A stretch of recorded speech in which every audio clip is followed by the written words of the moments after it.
Amém? Mas olha só, queridos, Paulo está querendo pregar o Evangelho, versículo 6, versículo 7, ele está ali querendo pregar o Evangelho, defronte de Mísia, tentava ir para a Bitínia, mas o Espírito de Jesus não permitiu. O Espírito de Jesus disse: olha, tu não vai para a cidade A, nem para a cidade B, nem para a cidade C. Aí depois, no versículo 9, versículo 8, e tendo contornado Mísia, ele teve que, nem pôde entrar em Mísia, ele contornou Mísia, e tentava ir para Bitínia, mas o Espírito de Jesus não permitiu. Versículo 7, versículo 8, e tendo contornado Mísia, desceram a Troade. À noite sobreveio a Paulo uma visão, na qual um varão macedônio estava em pé e lhe rogava, dizendo: passa a Macedônia e ajuda-nos. Assim que teve a visão, imediatamente procuramos partir para aquele destino, concluindo que Deus nos havia chamado para lhes anunciar o Evangelho. Aqui, a porta do Evangelho se abre para a Europa, irmãos. Deus estava querendo levar o Evangelho para a Europa. E sabe, queridos, desde aquele dia que eu me converti, a primeira pregação que eu fiz foi aqui. A gente começou lá na casa da vovó, ali foi para a casa do Tifocion. A gente veio para um local aqui na 31, e o rapaz pediu, e aí Deus foi conduzido. Chegou um tempo que a gente ficou lá, aí pediram, acho que foi o seu Edmilson pediu. Aí veio o pastor, acho que o pastor Rui veio a primeira vez em Manaus, e aí a gente estava atrás de um local, a igreja estava atrás de um local, e o pastor Rui teve uma visão. Eu lembro, parece que foi para um guarda-chuva, né? Aí nesse, o pastor Baltissá estava atrás de um local, e quando ele entrou com o pastor Rui aqui, não sei se foi um tempo depois, faz bastante tempo, aí tinha um guarda-chuva na porta desse local aqui, uma visão interessante. E sabe, queridos, o que aconteceu? Eu preguei meu primeiro sermão aqui, era um negócio de compensado, bem baixinho. Eu acho que eu tinha uns 18 anos. Aí o pastor Baltissá fez uma escala para os jovens pregar. Eu era bem jovem, não sabia nada de Bíblia, não sabia nada. Só tinha uma paixão queimando de Deus dentro de mim. E eu queria ser um pregador. Eu vi o titio pregando. Por isso que eu digo que ele é o maior pregador. Porque quando ele pregava, meu irmão, eu disse: eu quero isso aí para mim. E tinha uma explosão da graça dentro de mim, que eu digo: não, isso que eu recebi é uma riqueza eterna, não tem nada que se compare. Eu já tive muita experiência com droga, já fiquei muito doido, mas essa loucura da graça, do amor de Deus, é mais doida do que qualquer cocaína, do qualquer maconha. Aí você pode até me criticar: mas eu nunca fiz isso, não sei o quê. Mas tem gente noiado de orgulho, tem gente intoxicado de egoísmo, tem gente cheio, noiado de vaidade, e por isso não tem Deus, uma experiência com Deus, porque você precisa se quebrantar. Mas é o próprio Espírito de Deus que quebranta essas pessoas, assim como Ele me quebrantou, queridos. E aí quando Ele me quebrantou, eu disse: eu quero. Aí o pastor Baltissá fez aquela... Eu estou falando de pregação do Evangelho, o louvor é a chave da vitória. Eu vou chegar lá, é 3 tópicos, tá? É rapidinho. Mas olha só, irmãos.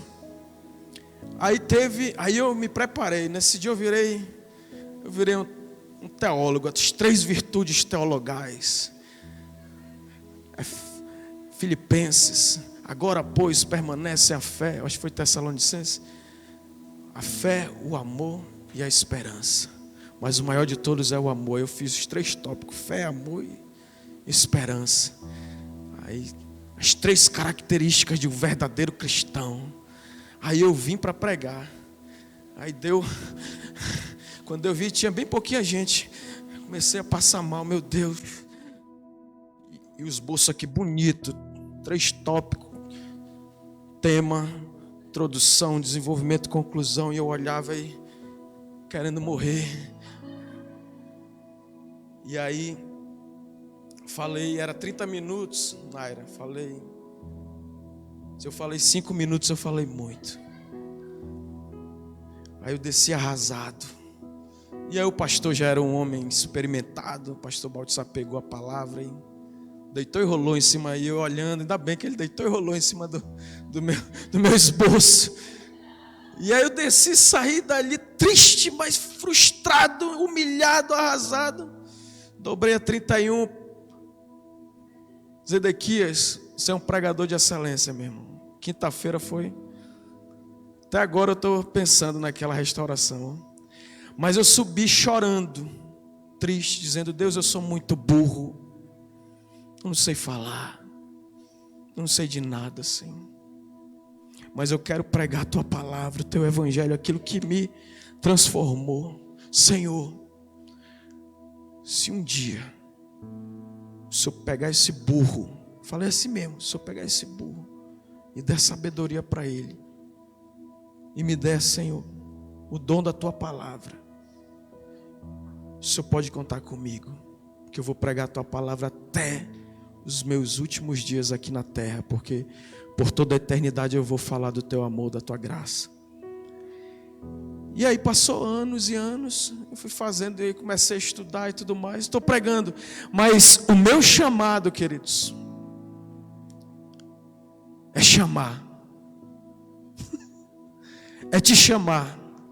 E daí eu comecei, qual é o meu chamado, Senhor? É chamar. Deus tem um chamado poderoso para você, ser uma testemunha viva do poderoso nome de Jesus. Ele é um levantador de testemunhas, de produtores de provas. Deus fez um milagre na sua vida poderoso. Você nasceu de novo. O maior milagre de todos é a sua salvação eterna. Ele cura, Ele restaura, Ele transforma, Ele prospera, Ele dá tudo abundantemente mais, bem mais, além daquilo que nós pedimos, pensamos ou imaginamos, segundo o seu poder que opera em nós, que opera em você, que opera na sua vida. Há uma unção dentro de ti, querido. Há uma unção fluindo dentro de ti. Demônio nenhum, inferno nenhum pode parar a unção que Deus colocou, porque maior, bem maior, infinitamente maior é aquele que está dentro de você do que aquele que está no mundo.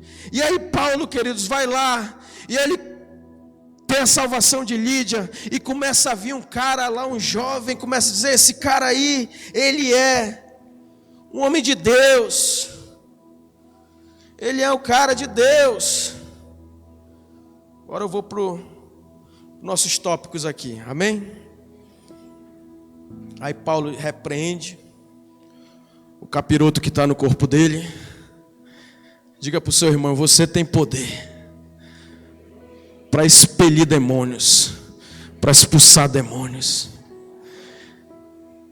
Sabe por quê? Porque Deus não precisa da ajuda de bajuladores. Paulo estava chegando na cidade, Silas, o profeta ali de Deus, e aí o jovem endemoniado disse: esse é um homem de Deus, esse é um santo de Deus. Aí Paulo: Satanás, eu não preciso da tua ajuda não, vai-te embora, demônio. Só que ele era um adivinho e dava muita riqueza. E aí prenderam Paulo. E aí nós vamos para o versículo chave dessa mensagem de hoje.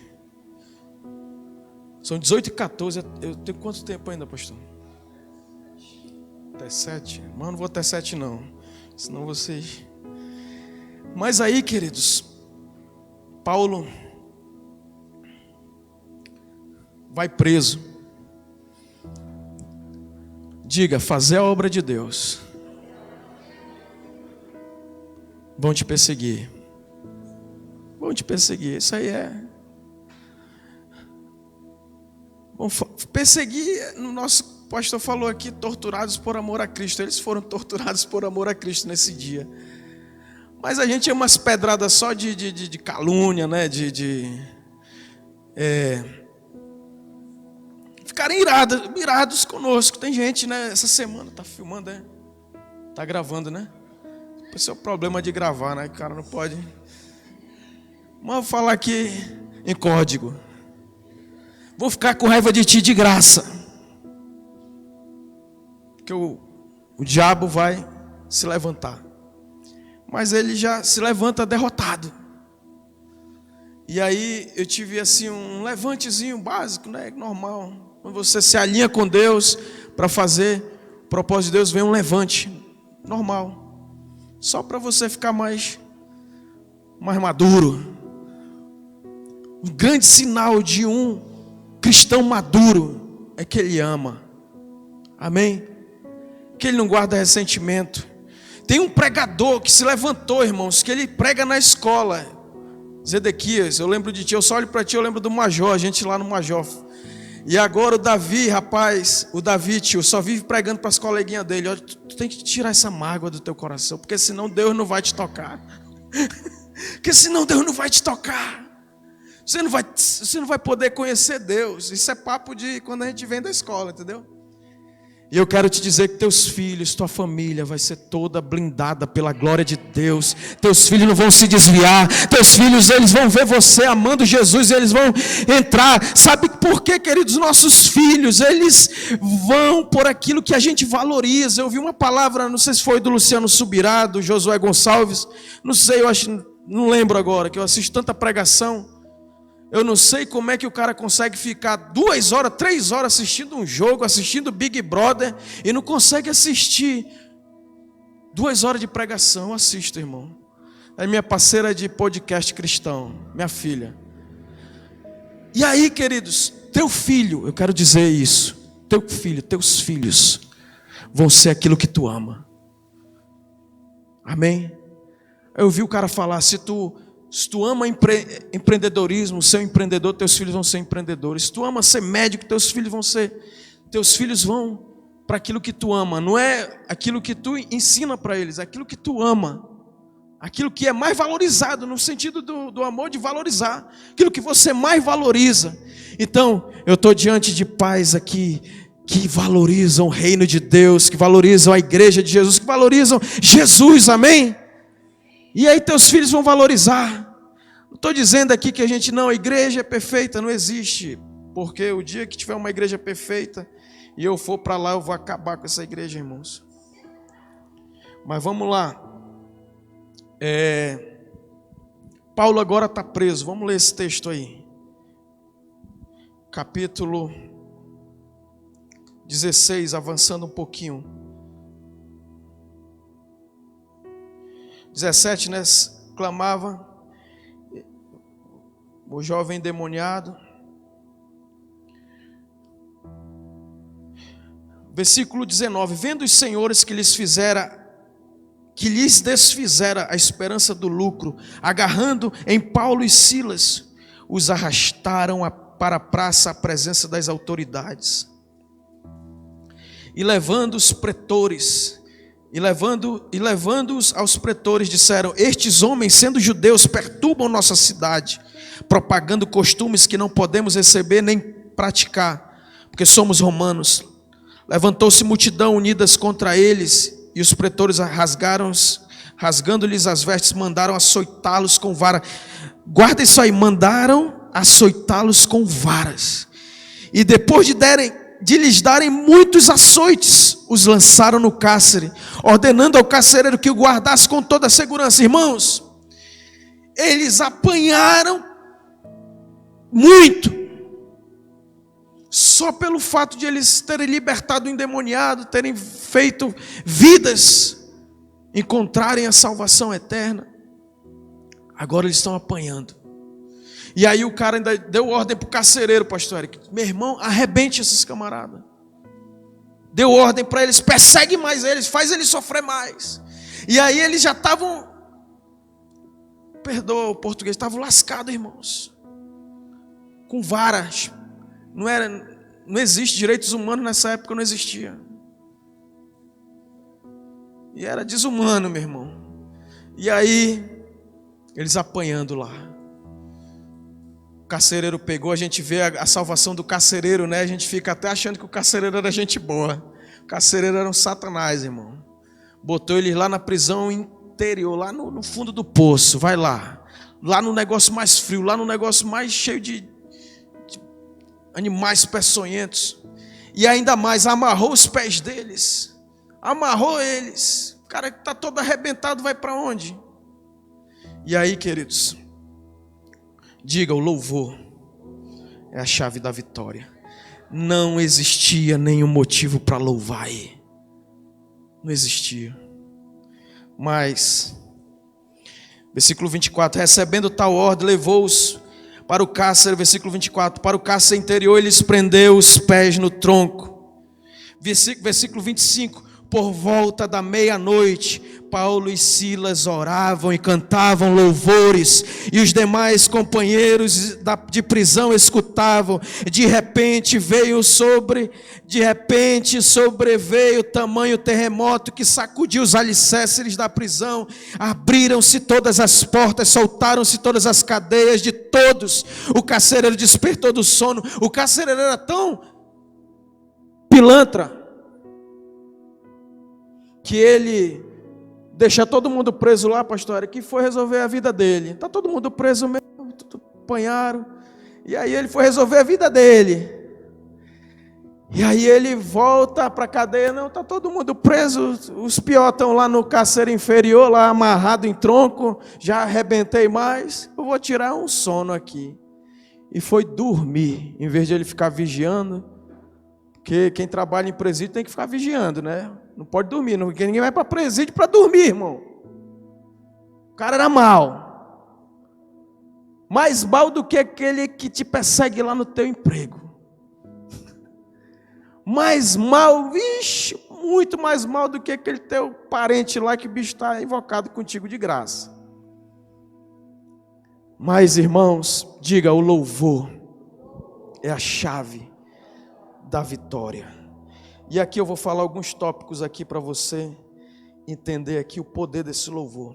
Irmãos, louvar a Deus na meia-noite é no momento de dificuldade, na hora mais escura, no dia que vira assombração, que é bronca para todo lado, é BO para todo lado, e você olha, é o BO aqui, já veio outro aqui, porque isso é a vida real, irmãos. E Paulo e Silas não estavam em pecado, não estou falando aqui de maldição, sem causa, no contrapouso, não, eles estavam no centro da vontade de Deus, pregando o evangelho e sofrendo por amor de Jesus, e eles estavam lá sem nenhum motivo para louvar, na meia-noite, no momento de dor, no momento que eles estavam sangrando, e eles estavam meia-noite, eles oravam e cantavam louvores ao Senhor, e os outros presos começavam a ouvir, e virou um culto de louvor. E o diabo se lascou, irmão. Diga, quando você louva, você arrebenta Satanás. A gente vê lá Josafá, Crônicas 20, eles ganham uma guerra só louvando, o Senhor é bom. Paulo e Silas não tinha nenhuma. Ei, olha aqui para mim, pastor, tu sabe nem o que eu estou passando, pastor, tu não me conhece, o negócio está feio para mim. Está tudo cercado, eu estou preso, eu não fiz nada de errado, eu estou adorando a Deus, eu estou na casa de Deus, eu estou fiel, e eu estou parece que preso, parece que está tudo travado para mim, parece que estou bloqueado, que nem diz o pessoal do coach, né? Tem que desbloquear, não, meu irmão, aqui é desbloquear não, é libertar, é quebrar cadeias. E aí, irmãos, diga, o louvor é o segredo da vitória. Eu não estou querendo desmerecer a oração, me entenda bem, amém? Oração, eles oravam, diga, oração é poderosa. Mas eu estou falando aqui no sentido de a gente parar de ser pidão. Deus me dá isso, Deus faz aquilo, Deus. Começa a dizer, Deus, obrigado, porque o Senhor já fez. Começa a louvar. E eu estou experimentando isso, irmãos. Em código aqui, às vezes você faz 100%, você faz de coração, você está fazendo o seu melhor, e pessoas que eu vou dizer que influenciadas pelo mal, vamos usar aqui o jargão da Universal, da igreja, o mal pega pessoas e vem na tua direção para ti. Meu irmão, pensa, a cidade todinha em oposição ao cara. que está pregando a palavra. Agora dentro do cárcere tem lá um carcereiro malvado. E aí, queridos, tu quer vencer toda essa parada aí? Porque o que mais tem, irmãos, eu vivo no mundo real. É interessante, pastor Eric, trabalhar. Quando eu entrei nessa vibe do trabalho, eu estava lá com o pastor Aldo, né? Aí o pastor Aldo, eu disse, pastor, tem um cara aí que ele é político.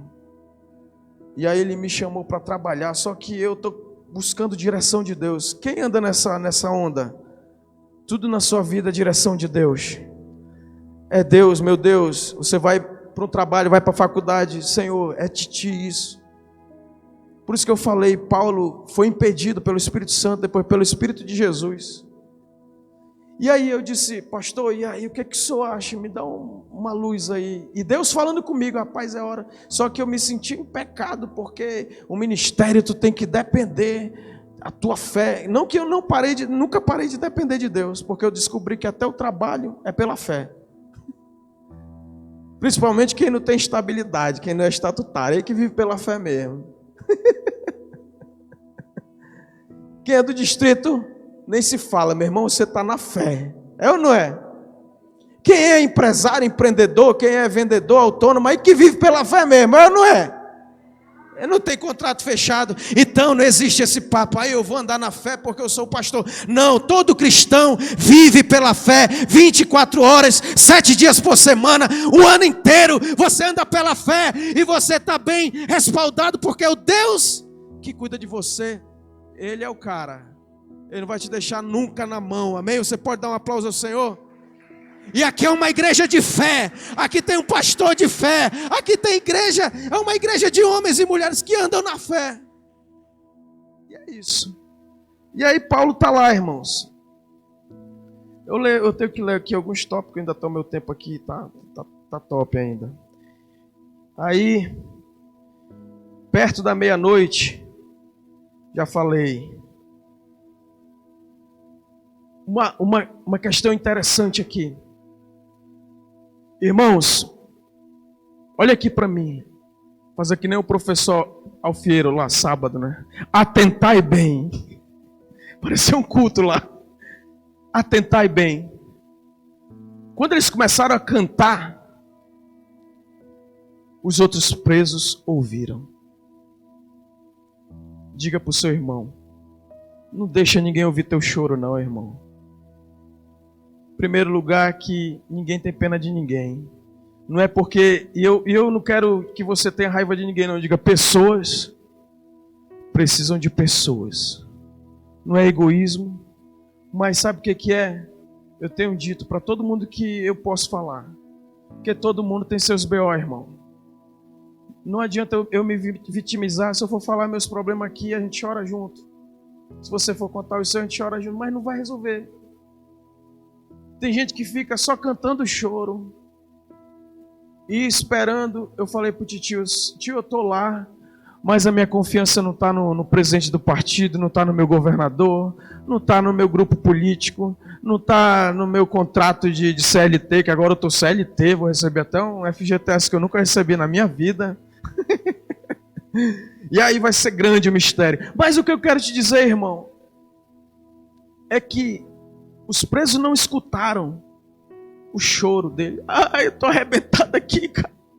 Pô, tava pregando o evangelho ali, ó Silas.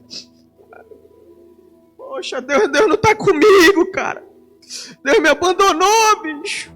E o outro lá, ei, é doido, pô. A gente veio, estava ali numa cidade bacana, pô. Deus botou a gente aqui nessa. Não, irmãos.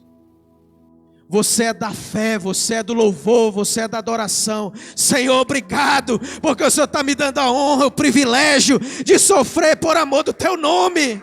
Eu estou contigo, Deus. Eu não estou sentindo nada. Eu estou igual o pintinho, sei lá, o passarinho lá. Irmãos, ele não estava sentindo emoção nenhuma. Ele estava sentindo, era o couro ardendo de peia. Mas estava louvando a Deus. E aí, irmão? Diga para o seu irmão aí, quando você louva,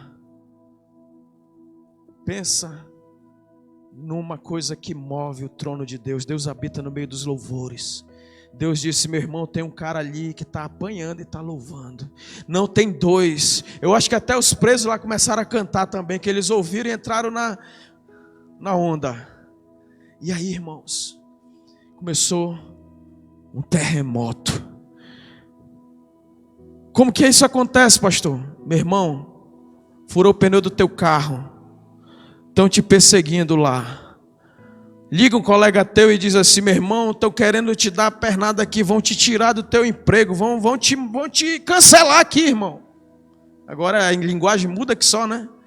Muda mais do que no direito, a legislação. A linguagem da internet toda hora é um termo novo, né? Vão te cancelar aqui, como me ligaram. Meu irmão, vão te pegar aqui. Aí eu disse: meu irmão, eu estou fazendo o meu melhor. Estou fazendo para Deus, eu não faço nem para eles, cara. Estou fazendo para Deus. Eu trabalho para Deus. Eu não vou trabalhar lá naquela empresa, lá naquele comércio, lá não sei onde que você trabalha. Você não vai lá servir a homens. Eu não faço Colossenses 3:23. Tudo o que fizerdes, fazer de todo o coração. Não como a homens, mas como para o Senhor, sabendo que do Senhor vocês vão receber um terremoto de recompensa. Amém? E aí, queridos, de repente Deus muda o cenário. Eu quero te dizer que nesses dias, alguma coisa que está travada na sua vida, você vai começar a louvar. Você não vai mais nem mentalizar aquele problema. Não mentalize ele. Não dê. Sabe o que é não mentalizar? Não medita nele. Não fica pensando nele. Você vai, na hora que vir um pensamento, você vai dizer: Senhor, obrigado, porque Tu é bom. E Tu tem me dado as vitórias, Senhor, que eu nem espero. O Senhor está me surpreendendo toda hora. E aí, de repente, as pessoas que estavam te tramando contra ti, elas vão servir banquetes para você. Amém? O carcereiro, queridos, a prisão foi aberta, as cadeias foram quebradas, e aí o carcereiro acordou, o cara estava dormindo, o cara acordou, e aí ele pegou a espada lá e ele disse: sabe por que ele queria se matar? Não é porque ele era bacana, não. Sabe por quê?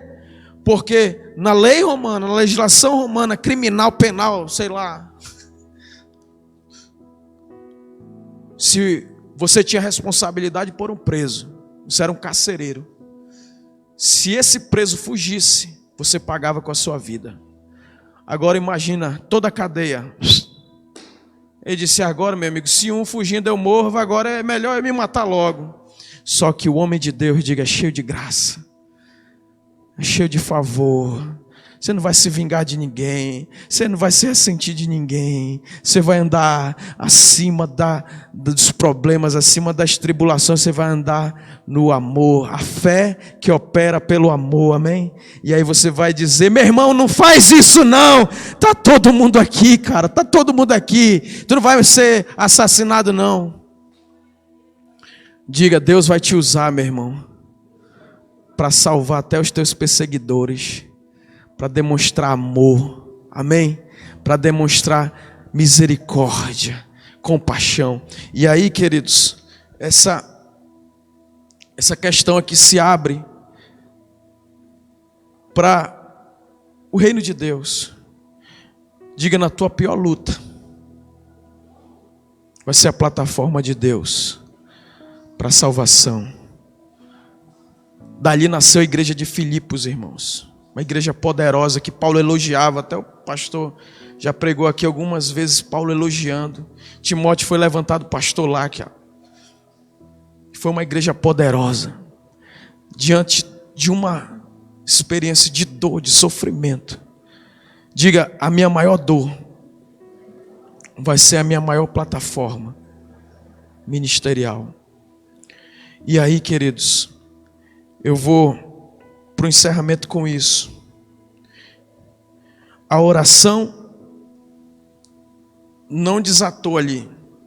Pastor, estou orando há 20 anos, 30 anos, 120 anos.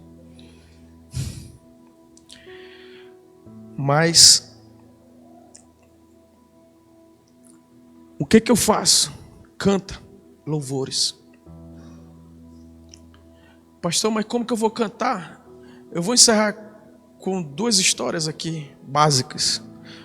Eu estou acostumado a pregar pouco agora, na internet é tudo cronometrado, né? E agora? Mas é interessante, irmãos. Vou contar 2 testemunhos. Uma mulher, ela tinha asma. O pastor Kenneth Reis contou esse testemunho. Eu achei 2 testemunhos que tem nesse texto. Essa mulher tinha asma, uma mulher de Deus. E muitas pessoas já tinham orado por ela, e ela vivia sofrendo. E asma é um negócio assim, horrível, queridos. Falta de ar, né? Aquela crise.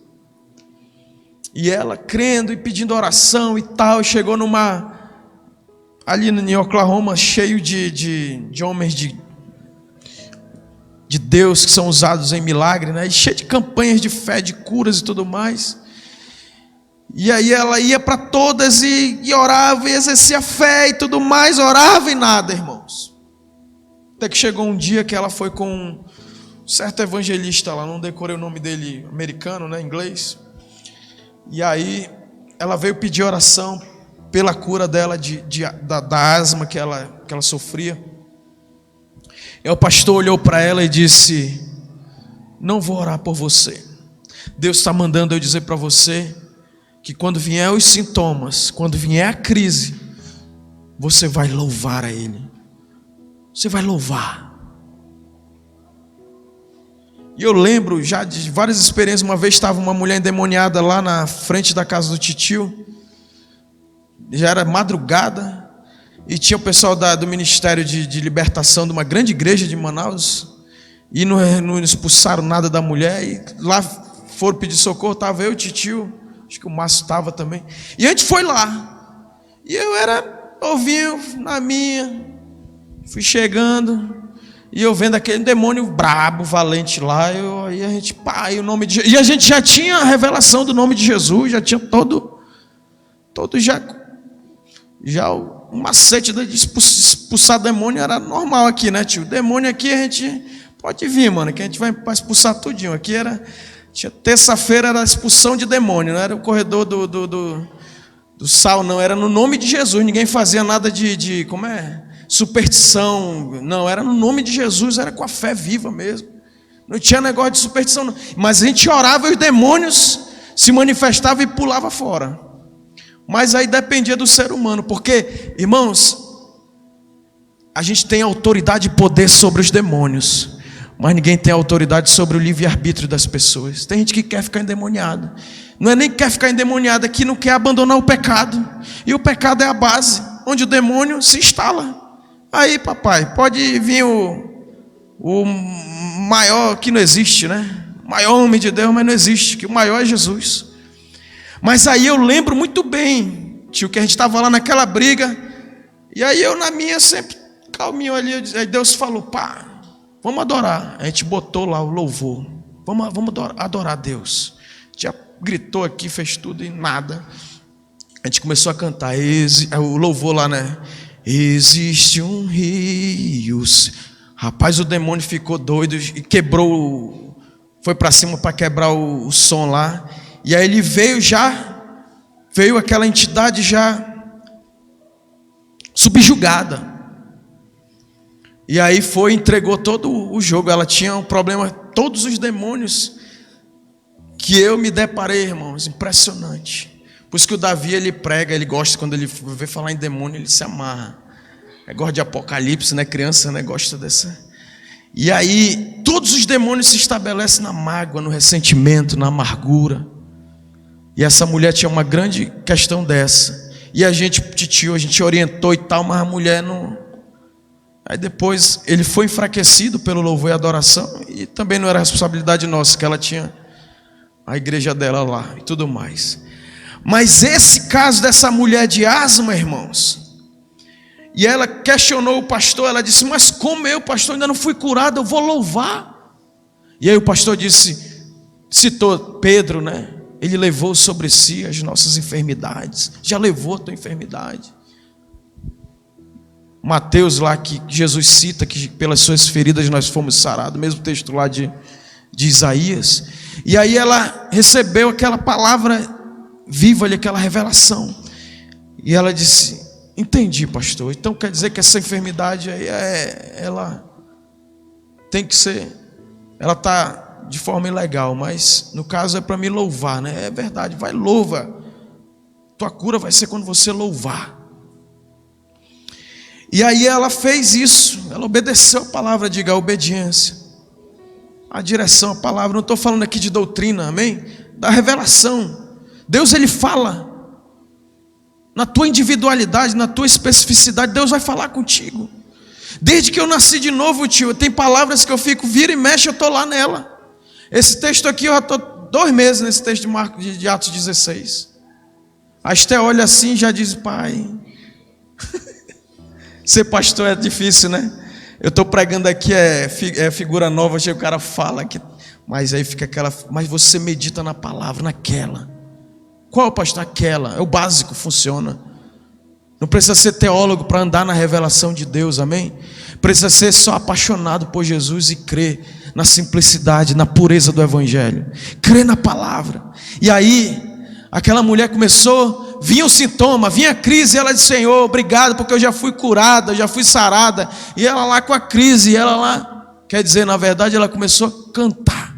Na hora que ela sentia, só que ela nem percebeu.